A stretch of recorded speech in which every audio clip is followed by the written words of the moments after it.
بسم اللہ الرحمن الرحیم فقلت استغفروا ربکم انہ کان غفارا۔ قرآن کریم میں استغفار کرنے کا اللہ پاک نے حکم دیا ہے۔ استغفار کرنے سے ملے گا کیا، استغفار کرنے کا فائدہ کیا ہے اور انسان کو اس پر کیا ملتا ہے، اسی حوالے سے میں مختصر بات یہاں سے عرض کر رہا ہوں، کیونکہ آج ایک کھلے ماحول میں ایک صاحب کے جنازے میں آنا ہوا تھا اور اس کی میت کے جو ہم نے احوال دیکھیں اور وہاں جو مناظر ہم نے دیکھیں تو اس پر کچھ باتیں میں آپ سے عرض کروں گا۔ اللہ کے فضل سے بہت یہ ہمارے ایک جاننے والے تھے، بڑے نیک آدمی تھے۔ ان کو مسئلہ یہ ہوا کہ جب ان کو غسل دے رہے تھے تو اس وقت ایک عجیب سی خوشبو آئی، پھر کفن پہنانے کے بعد خوشبو، گھر سے نکال کر قبرستان تک لاتے ہوئے خوشبو، اور اس وقت پورے قبرستان کے اندر ایک خوشبو کا سماع ہے۔ بڑا عجیب منظر ہے۔ پوچھنے پر پتہ چلا کہ بھئی اس کی عادت تھی کہ یہ ہر وقت اللہ پاک کا ذکر کرتے تھے اور ہر وقت کثرت کے ساتھ استغفار کیا کرتے تھے۔ تو اللہ تبارک و تعالی نے ان کو ہماری آنکھوں کے سامنے یہ ایک اعزاز عطا فرمایا کہ بھئی ابھی ان کی لاش جو ہے وہ موجود، لیکن خوشبو سے پورا علاقہ جو ہے وہ ایسا عجیب منظر پیش کر رہا تھا کہ لوگ حیران تھے۔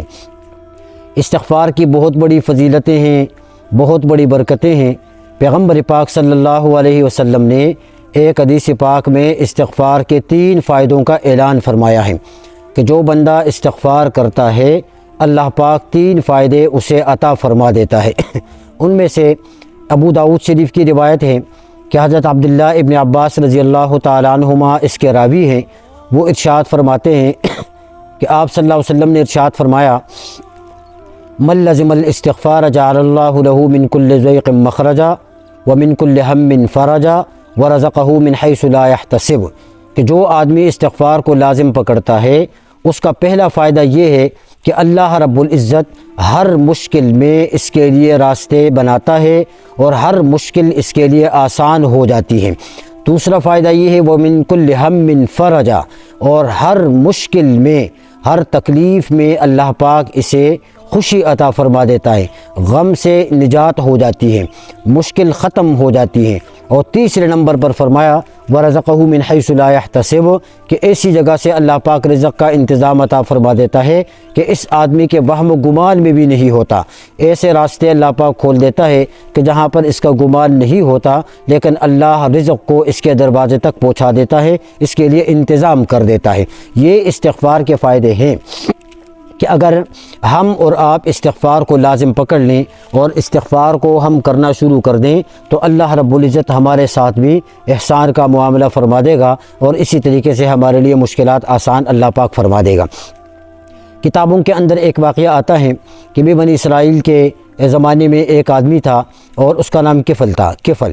یہ اس کے پاس ایک عورت آئی، اور جب یہ عورت آئی اس کے پاس تو عورت نے اپنی ضرورت کا اظہار کیا اور ضرورت کا اظہار کر کے کہا کہ بھائی مجھے کچھ پیسوں کی ضرورت ہے یا مجھے کچھ رقم کی ضرورت ہے۔ اس آدمی نے کہا کہ بھائی ٹھیک ہے، میں تیری ضرورت پوری کروں گا، لیکن میری خواہش ہے وہ خواہش تم نے پوری کر دینی ہے۔ اس نے کہا ٹھیک ہے، بات ہو گئی، آپس میں ایک دوسرے کے ساتھ رضامند ہو گئے، لیکن جب بیٹھ کر بات کرنی شروع کر دی تو اس عورت کے جسم کے اوپر ایک کپ کپی طاری ہوئی، ایک ایسی لرزہ کی کیفیت تھی کہ پورا جسم، پوری باڈی وہ کانپنا شروع ہو گئی۔ اب جب اس آدمی نے دیکھا تو دیکھنے کے بعد اسے کہا کہ بھی ابھی تو ہم صرف بات کر رہے ہیں، لیکن آپ کے اوپر یہ کیفیت ہے، اس طریقے سے جسم پورا لرز رہا ہے، پورا جسم کانپ رہا ہے۔ اس عورت نے کہا کہ آج تک میں نے کسی قسم کا گناہ نہیں کیا، اس قسم کی میں نے کوئی حرکت نہیں کی، آج پہلی مرتبہ مجھے اس طرح ضرورت پڑی ہے تو اس لیے میرے جسم پر خوف اور لرزے کی کیفیت طاری ہو گئی ہے۔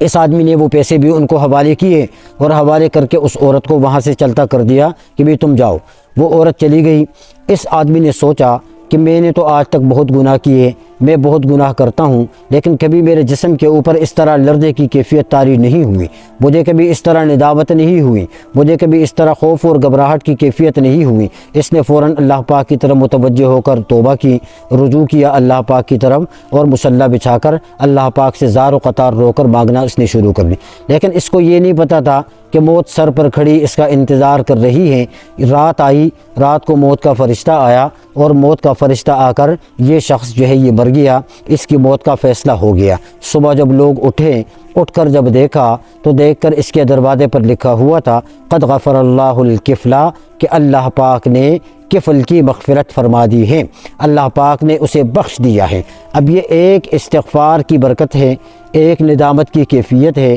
اللہ رب العزت کی طرف رجوع کرنے کی کیفیت، اور اس کا فائدہ یہ ہوا کہ اللہ رب العزت نے اس کی مغفرت فرما دی ہے۔ حضرت امام حسن مجتبی رضی اللہ تعالیٰ عنہ کے پاس ایک شخص آیا، اس نے آ کر کہا کہ حضرت میں بہت زیادہ گناہ گار ہوں، مجھے کوئی ایسا عمل بتائیں کہ جس کی برکت سے اللہ میرے گناہوں کو معاف فرما دے۔ امام حسن رضی اللہ تعالیٰ عنہ فرمانے لگے کہ بھئی استغفار کو لازم پکڑ لو، کثرت کے ساتھ استغفار کرو۔ ایک اور شخص آیا، اس نے کہا کہ حضرت مجھے پریشانی ہے، بارشیں نہیں ہو رہی، مجھے پریشانی ہے، پانی ختم ہو گیا ہے، جانوروں کے لیے، باغات کے لیے پانی کا انتظام نہیں ہو رہا، آپ کوئی ایسا عمل مجھے بتائیں کہ جس کی برکت سے اللہ پاک مشکل کو آسان کر کے بارش کا انتظام فرما دے۔ امام حسن رضی اللہ تعالیٰ عنہ نے فرمایا کہ بھئی استغفار کرو۔ ایک اور شخص آیا، اس نے کہا کہ حضرت میرے پاس پیسے نہیں ہیں، میں مجبور الحال ہوں، میری کوئی مالی حالت ٹھیک نہیں ہے، آپ کوئی مجھے عمل بتائیں کہ جس کی برکت سے اللہ میرے حالات کو درست فرما دے۔ امام حسن رضی اللہ تعالیٰ عنہ فرمانے لگے کہ بھئی استغفار کرو۔ ایک اور شخص آیا، اس نے کہا کہ حضرت میرے ہاں اولاد نہیں ہے، مجھے کوئی ایسا عمل بتائیے کہ جس کی برکت سے اللہ رب العزت آسانی فرما دیں اور میری اولاد کا انتظام اللہ پاک کر دیں۔ امام حسن رضی اللہ تعالیٰ عنہ فرمانے لگے کہ بھئی استغفار کرو۔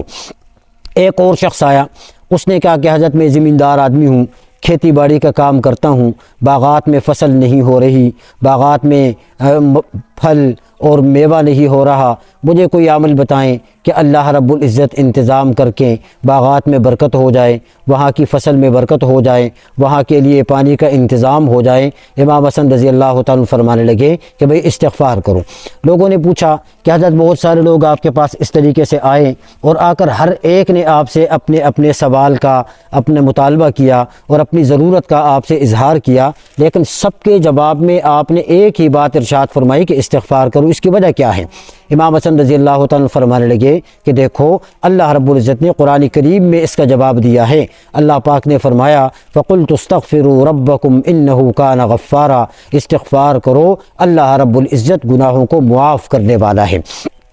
وَيُرْسِلِ السَّمَاءَ عَلَيْكُمْ مِدْرَارًا وَيُمْدِدْكُمْ بِأَمْوَالٍ وَبَنِينَ وَيَجْعَلْ لَكُمْ جَنَّاتٍ وَيَجْعَلْ لَكُمْ أَنْهَارًا، کہ آسمان سے اللہ پانی بھی برسائے گا، اللہ پاک مالی ضرورت بھی پوری کرے گا، اللہ پاک اولاد کی نعمت بھی عطا فرمائے گا، اللہ پاک باغات میں پھل اور میوے کا بھی انتظام کرے گا، اس کے لیے اللہ پانی کا بھی انتظام کرے گا۔ استغفار کرنے کی برکت سے اللہ رب العزت یہ سارے مسائل جو ہے یہ حل فرما دے گا۔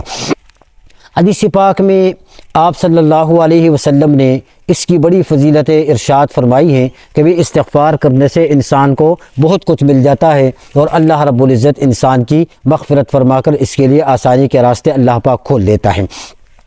بنی اسرائیل کے دور کا ایک اور واقعہ ہے کہ ایک آدمی بہت زیادہ گناہ گار تھا، اس نے بہت زیادہ گناہ کیے کرتا ہی رہتا تھا۔ لوگوں نے جب دیکھا اور سوچا کہ بھئی اس سے تو معاشرے کا حال خراب ہو رہا ہے، یہاں کا ماحول جو ہے وہ خراب ہو رہا ہے، لہٰذا لوگوں نے فیصلہ کیا کہ بھئی کیوں نہ اس آدمی کو اس بستی سے ہٹا دیں، کیوں نہ اس آدمی کو اس علاقے سے ہٹا دیں، کیوں نہ اس آدمی کو اس گاؤں سے باہر کر دیں۔ فیصلہ کیا لوگوں نے، بستی بدر کیا، علاقہ بدر کیا اور لوگوں نے اسے بستی سے نکال دیا۔ جب لوگوں نے اسے بستی سے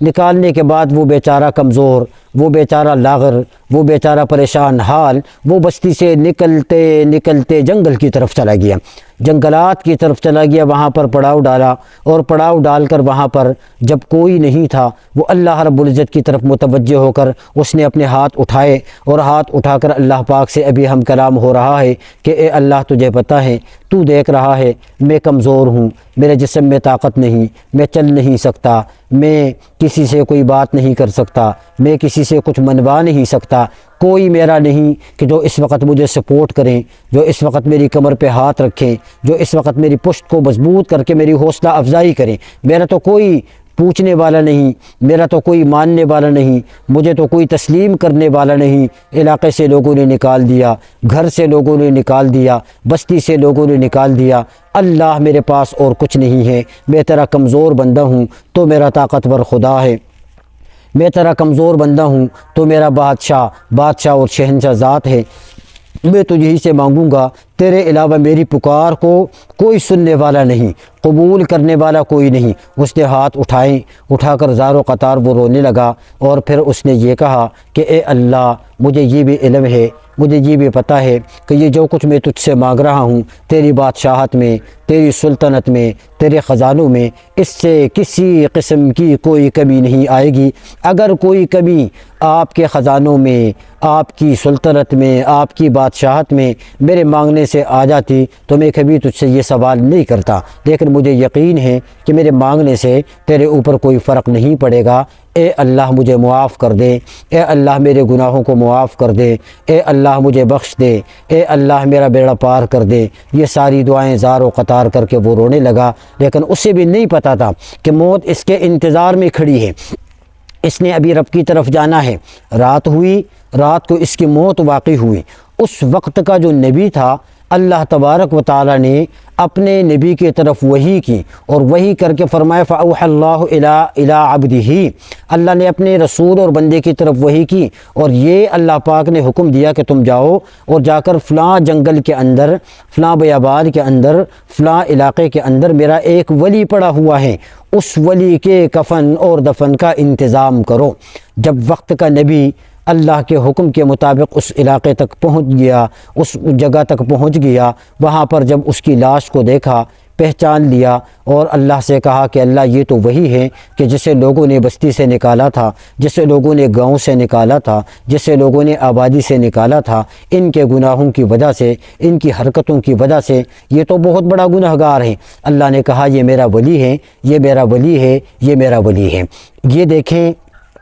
ایک استغفار کرنے سے، اللہ رب العزت کی طرف متوجہ ہونے سے، اللہ پاک اپنے وقت کے نبی کو یہ وحی کر کے ان کی طرف یہ اللہ پاک پیغام دیتا ہے کہ بھئی یہ میرا ولی ہے۔ اسی وجہ سے علامہ ابن قیم رحمۃ اللہ علیہ نے یہ لکھا ہے کہ بعض گناہگار ایسے ہوتے ہیں کہ جو دنیا کے اوپر چلتے ہیں، گناہ بھی کرتے ہیں، گناہگار بھی ہوتے ہیں، لیکن اللہ کی نظر میں وہ جنتی ہوتے ہیں، ان کی جنت کا فیصلہ اللہ پاک نے لکھ دیا ہوتا ہے۔ اس لیے کہ پھر گناہوں کے بعد توبہ کرنا، استغفار کرنا، اللہ کی طرف متوجہ ہونا، تو چونکہ اللہ رب العزت کی تقدیر کے اندر، اللہ پاک کے علم کے اندر یہ بات ہوتی ہے کہ بھئی یہ بندہ گناہ کرے گا، یہ بندہ اس طریقے سے گناہ کرے گا، اور اس کے بعد استغفار کر کے مجھ سے مانگے گا، تو میں پھر اس کو معاف کر کے اس کو جنت میں داخل کر دے۔ تو بہت سارے واقعات اس طریقے سے جو ہے وہ کتابوں کے اندر موجود ہیں۔ فرعون کے بارے میں آتا ہے قرآن کریم میں، اللہ نے فرمایا کہ وہ اتنا عجیب تھا، وہ کہتا تھا انا ربکم الاعلی، میں سب سے بڑا خدا ہوں۔ دن کو ان کے یہ دعوے ہوتے تھے، لیکن رات کو وہ اللہ کے سامنے کھڑے ہو کے زار و قطار روتا تھا اور فریاد کر۔ جب موت کا وقت آیا نا، تو موت کے فرشتے نے اس کے منہ میں مٹی اٹھا کر اس کے منہ میں ڈال دی، اس کا منہ بند کیا کہ کہیں ایسا نہ ہو کہ بھئی اللہ پاک سے استغفار کر کے اس وقت یہ مانگے اور اللہ پاک اس کی مغفرت کر دے۔ کہنے کا مقصد یہ ہے کہ اللہ رب العزت سے بار بار ہم مانگیں، اللہ رب العزت کی طرف متوجہ ہو جائیں، تو انشاءاللہ العزیز اللہ رب العزت ہماری مغفرت فرما دے گا۔ اللہ ہمیں عمل کرنے کی توفیق نصیب فرما دے۔